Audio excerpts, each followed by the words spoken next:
Today, a spotlight on Boronia, postcode 3155.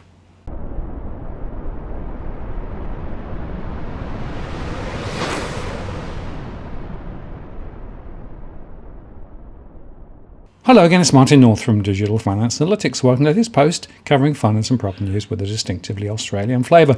Well, it's been a particularly busy couple of weeks with many one-to-one conversations taking place. But of all the conversations I had and all the postcodes I've investigated, this one, 3155, stood out as one of the most interesting and also one of the most complex. So I thought I would take you through the details. And just a reminder, if you are interested in having a deep dive on a particular suburb, you can contact me direct, and via the one-to-one service, we can do the research for you and provide the sort of insights that I'm going to relay now on this particular postcode. And I would say, before I start, that this is a point-in-time piece of analysis, and of course it may change ahead. I just need to underscore, I always have to say this isn't financial advice. This is based on my data. It's specifically survey-driven. We run our rolling surveys every week. So the data is from last Tuesday, right? So that's the latest. So it's very up to date. There's probably nothing else like it anywhere in Australia. And what we do is we specifically look at the mortgage stress, the price trajectory and history, the buying and selling intentions, the migration data, economic CPI wages from the particular postcode. We put them through our core market model with the different scenarios, and that allows us then to discuss price scenarios, that's, potential futures, looking potentially at region, state, or Australia, but also down to a postcode level. And that's what we're going to focus on today. Okay. So we're looking at 3155. Very interesting postcode, actually. Spent a fair amount of time trying to work out what was going on here. Spoke to a couple of agents as well who gave me quite different stories. Start with just to say it's quite varied. It's also changing quite fast, particularly with all the new construction that's going on. So those are things which we will touch on as we go through. Just in terms of locating it, so it's 29k to the CBD. Blind Creek traverses the southern side. We'll talk about that because there's a little bit of a flooding thing there, obviously connected to what goes on with the Dandenongs. The Belgrave railway line bisects the suburb, and in fact for a long time they had trouble getting across, but that's been fixed now. There's also, of course, shopping centres and things. Average age is 38 years in Boronia, and interestingly the zoning from a construction and development perspective, our neighbourhood, general residential zone and some industrial. So there is some industrial, but not a huge amount there. Now, in terms of the types of property, this is based on the last census data. So then 75% were separate houses, 22% were semi-detached, 2% were units and apartments. That number has gone up a lot because of all the redevelopment that's been going on. And that was the median mortgage repayment and rental repayments then. So, 2016, a bit old now, but interesting stake in the ground. This is also quite interesting. This is the rent versus own, and you can see there that there are more who are mortgaged relative to fully owned. There is also some housing authority stuff there, and that's something just to bear in mind in particular parts of the postcode. There's also some rental property as well, so that's the sort of the mix. Now, the other thing just to say with regard to the housing and specifically the housing public housing, it's obviously within Knox and it's specifically called out there. It's not a vast amount, but there is a little bit of chatter if you actually look, and people are saying there are some areas that are actually pretty, a little bit dodgy, and they tend to be associated with the housing mix, going back to the housing authority. And it's interesting because there's a bit of bipolar activity in the postcode. Those who live away from that say it's a great place to live, it's quiet, it's quite accessible. Those who actually perhaps are closer to some of these more troubled parts of the postcode are much more concerned with graffiti and even worried about stepping out at night. So it's important to do your due diligence locally there and just check which part of the postcode you're looking at, right? Also flooding, just to say there is some flooding around the place. This is from the agencies, the SES actually. And I did pull out the flood map which basically, it's not too serious, but there is a little bit. So this is the area here, right? So Barona here. So it's sort of just on the edge, but there is a little bit of flooding down here, right? So worth just if you're looking in those streets there, that might be worth watching, right? And quite often people forget to check the flooding. The other thing that people forget to check is crime, and I pulled out the crime statistics, and essentially, if you look at crime compared with the total in Victoria, it's a little bit below, right? And it's falling, but if you look at the top 5 suburbs within Knox, Barona's at the top. It's one of those things that prospective purchasers will look at. So if you're thinking of selling later, it's worth just bearing that in mind, right? It's not dramatic. It's nowhere near as bad as some of the worst postcodes across Melbourne, but nevertheless, it's a little bit up there. Then I just shared a few photographs just to sort of get a flavour for the area. You'll probably recognise this if you know the area at all well. There's nothing particularly exciting other than lots of car parks. The traffic's quite bad actually at times, people were telling me, so I don't know whether that's true or not on the main drag. But away from that, you've got the sort of the older style properties, the green streets, some of the wider roads as well, some of the more main drags. Pretty much goes on a bit, but quite a lot of single story older style developments on larger lots. Now that's quite attractive to developers because the planning regs were changed some time ago and people can now build higher density on the plots, and so you're seeing the development of a significant number of what I call villas, in other words multiple occupancy on one plot, right? So that's definitely a thing. And older style properties being effectively put up for sale, but sometimes, in fact, just down the street from here, there's now a block that's been built. So it's changing, and that's the point. Even in the sort of the side roads, you can't guarantee necessarily that the character that you've got today will be the same in a few years' time. And then you've got all of the blocks, and I just picked a few to highlight. Some of them are older, some of them are newer, but they're actually definitely spreading like a rash. People basically buying up a place, knocking it down, and then putting something else up on it. And a lot of them are on the main roads, but it's also spreading down the side streets now as well. So you've basically got this mix of older style properties, older style units that were converted from older style property, and then a lot of new stuff that's been built. And a lot of the new stuff is high density relatively, even if it's townhouses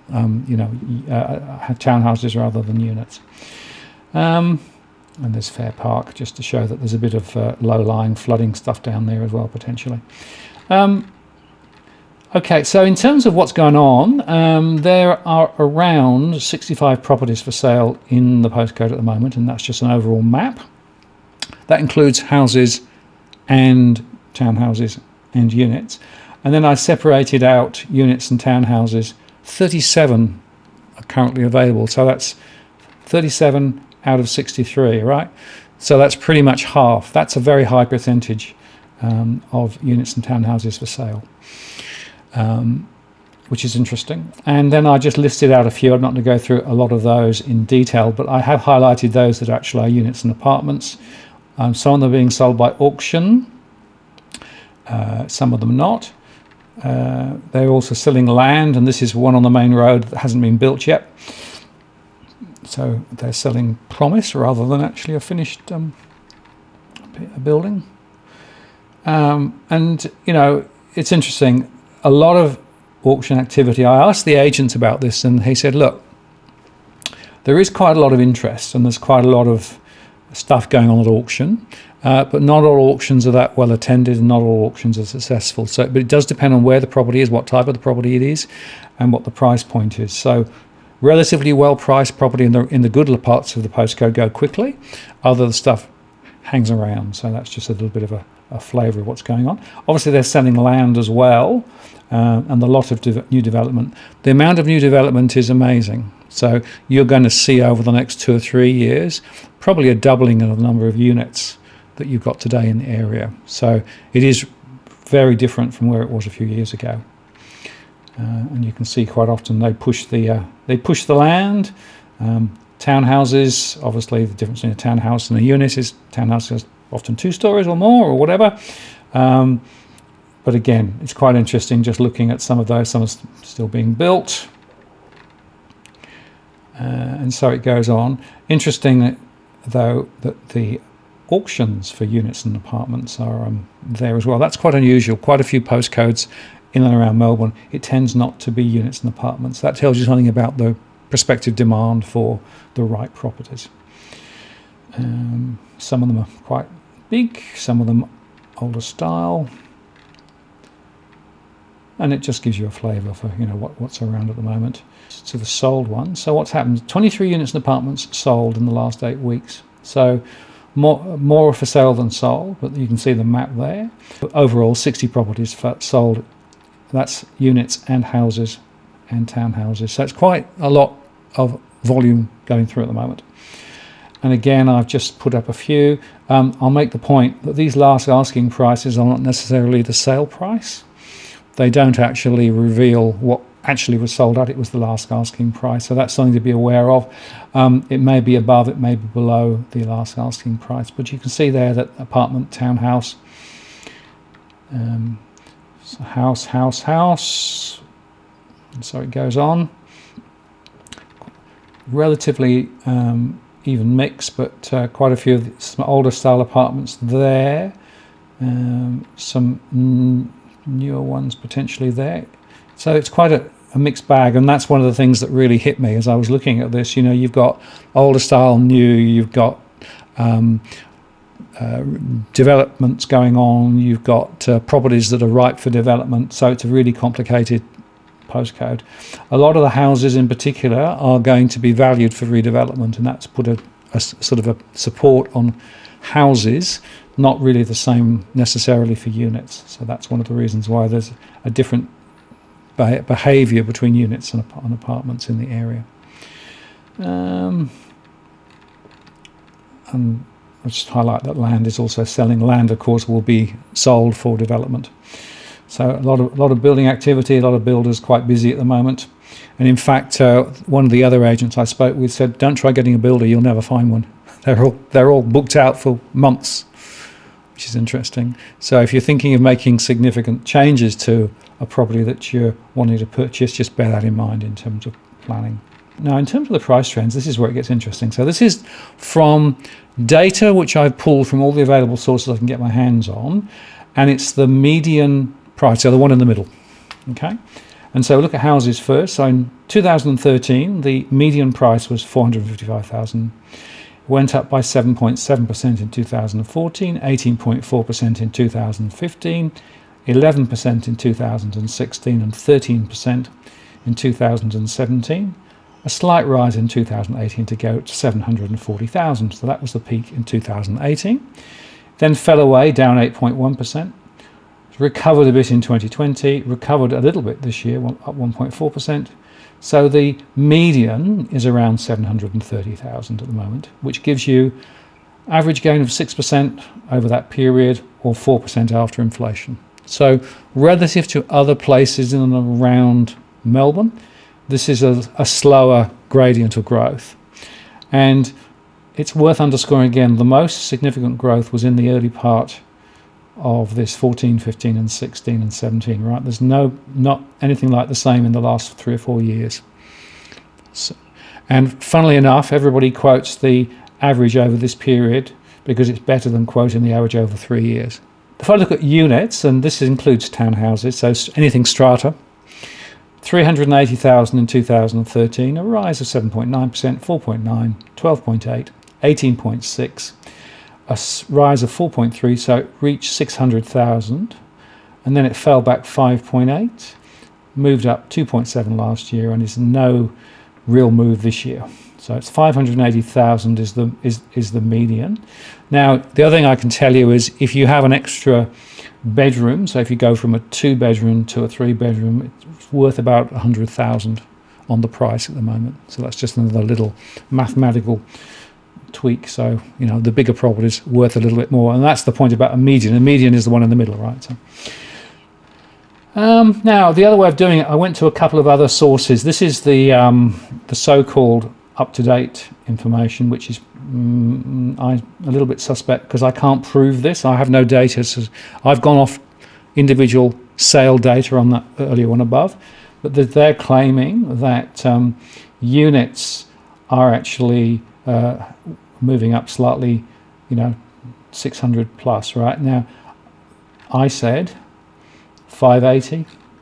They're saying just over 600. So there's a little bit of movement there. But I can't validate that. I've got no data to be able to say that's correct. So I'm going off my own data. But I think the average will be between 580 and 600. I then just pulled out some recent auction results. And I just put a few up the top there. So 558, 579, 635 for townhouses, a unit 635, right? So that sort of gives you a bit of a flavour, right?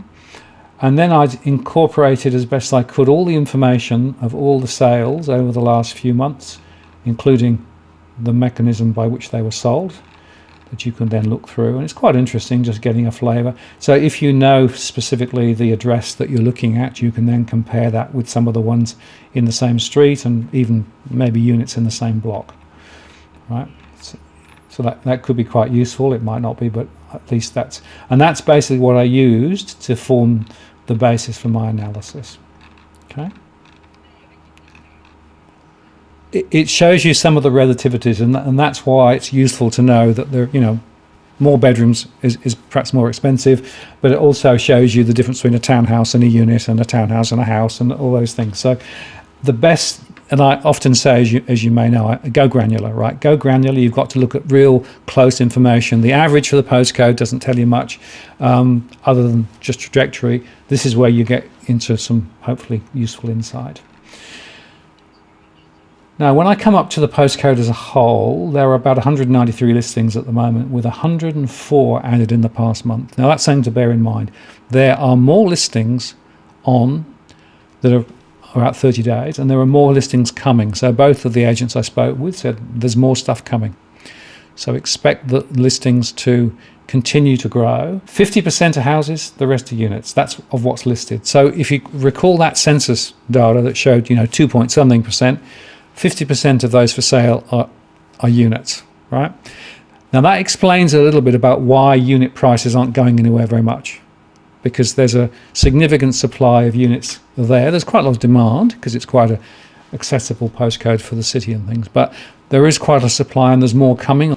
There's more planned, and so expect the supply. So I'm not sure that there's a huge amount of upside. On the other hand, it's also worth looking at the vacancy rates around 0.9 compared with 1.5, so it's lower vacancy. There's about 26 vacancies, so it's reasonably tight there. The gross yield's around 2.9%. That's a fall from 3.3 last year. The net yield's around 1.25. This is on a rental basis, of course. That's not particularly high, so this is not really a very attractive area for property investing at the moment. The rents for houses have gone up slightly, about 3% in the quarter, typical rent of $430. Right? The asking price for houses is up 1% with a typical house price of around $750. That's an average, it goes up and down obviously. Average settlements around 3% lower than asking. So in some cases people are still settling below the asking price.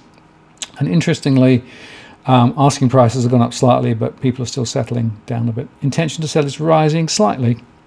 I'll show you why that is in a second. On units, the gross yield's around 3.3. That's a fall from 4%. The net yield's around 1.75 and falling. So even houses at 1.25, units at 1.75, even at 1.75, that's not a particularly flash net return.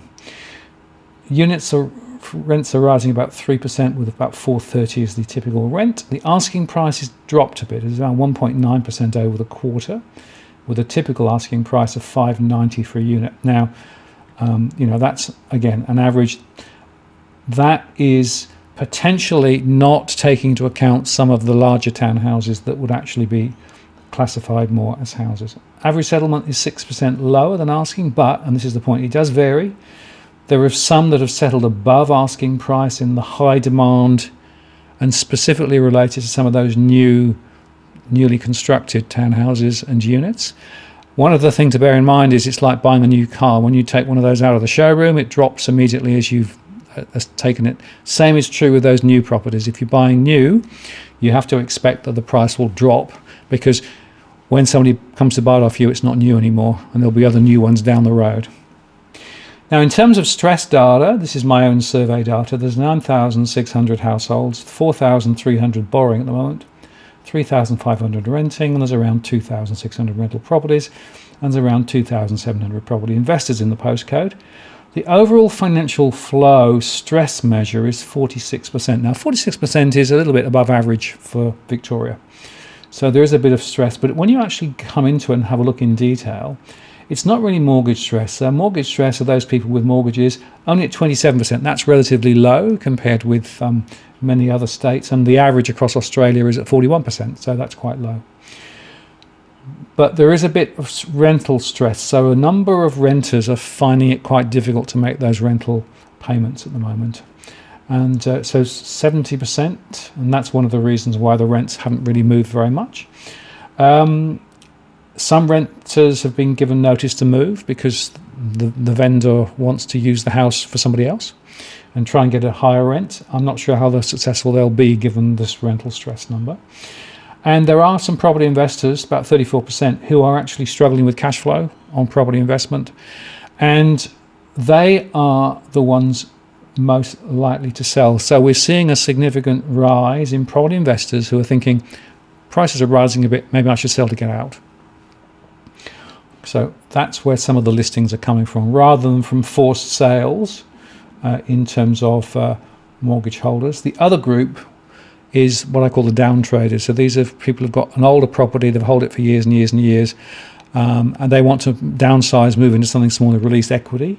And because of the fact that the prices are going up slightly, some of them are also considering selling. So you're going to find more listings from property investors trying to sell, and also from some down traders. I'd also make a point about property investment. Quite often when it's an investment property, it hasn't been very well looked after. It may not be up to scratch. So if you're buying from what was a property investment property, it's worth checking to make sure that structurally it's okay, and things like wiring and those things are all okay if it's an older one. Now, in terms of the scenarios, so I run my 3 scenarios. The best case is basically assuming that the virus gets under control quickly, the borders open and everything comes back to normal. There's a longer term crunch where effectively we get the little breakouts and things just go on a lot longer. Sounds familiar. And second wave would be sort of more like the Indian scenario or the UK scenario, where the virus really... Now, I think the virus is going to determine a lot of what happens ahead. In my modelling, I'm slightly biased towards the best case scenario at the moment, because I do think it's quite likely that we will be able to keep this under control, and we will be able to therefore get the borders open relatively soon, although probably not till next year. So in my best case, over 3 years, I'm looking for houses to go up about 9% over 3 years. If things were not as positive, it would be just a very slight rise, and if things were more negative because of the virus raging, they'd be down. But I used the best case in my modelling, and that then gives me 730 was where we were. So basically, I'm saying that by the end of 2021, it could be up a couple of percent. So not dramatic rise, 4% next year and another 4% in 2023. And that would take us up to about 800,000 for the average house in the postcode. So small rise, not a dramatic acceleration away, not the same as we saw in 2015 or 16. And units, bit of the same scenarios, but not so much growth, 6.5% over 3 years. That's partly because of the extra supply that I've been talking about. There's a lot more stuff coming on stream. They won't be able to price them particularly much higher, I think, so that's part of it. If things are not so positive, it's like, pretty much flat. This is a cumulative 3 years of 0.1. And if things fall because of the virus raging, then a fall of about 6.3%. And that gives us this scenario. So 580, a small rise this year of a couple of percent, a smaller rise next year and a slightly bigger rise in 2023, which would take us up to something like 620, 630 potentially, which would be above the previous peak of 600,000 in 2018. So in summary, it's a complex postcode. You need to look at individual properties and make sure you are comparing apples with apples. The unit sector is really complicated because of the new stuff being built versus the old stuff and the fact there's no more new stuff. The older style houses are still selling quite well because of the larger land areas and the opportunity for redevelopment. And the way I think about it is there's a little upside, but not a dramatic amount of upside. There's also not a huge amount of downside. I don't see dramatic falls even if things go really badly in terms of the virus. So, my own view is that it's a reasonably stable area. It's an area that's got reasonably good, credentials, particularly if you steer away from the, particularly the housing authority areas of it. It's got a lot going for it in terms of access with the transport, access to the city and those sorts of things. But I would underscore finally, this is a postcode that's completely changing. So it'll be very different in 5 years and 10 years' time from where it is today. There'll be more units, there'll be more high density development, there'll be potentially a different mix of people living there. And whilst in some of the quiet streets you will still find those older style single-storey properties on large plots, more and more of it will be higher density. And that's partly to do with the planning. It's partly to do with the broader development of Melbourne, which is part of the overall plan. And Knox seems to be quite keen to try and attract higher density to develop in the area. So it's definitely got the planning credentials to do it. So there you have it, a quick summary of Boronia 3155. And if you would like a similar discussion about another suburb, you can contact me via the DFA blog. At the moment, we're booking 2 to 3 weeks ahead, and typically it takes me a week or two to do the research. But if there is an emergency situation, I can sometimes accommodate that too. And I want to underscore one thing before I leave, and that is that trying to get to grips with what is happening down on the ground requires detailed analysis and focus right down at the local level. Averages mask, but if you really want to know what's going on, then go deep, and the one-to-one service offers that opportunity. I'm Martin North from Digital Finance Analytics. Many thanks for watching, and I'll see you again next time.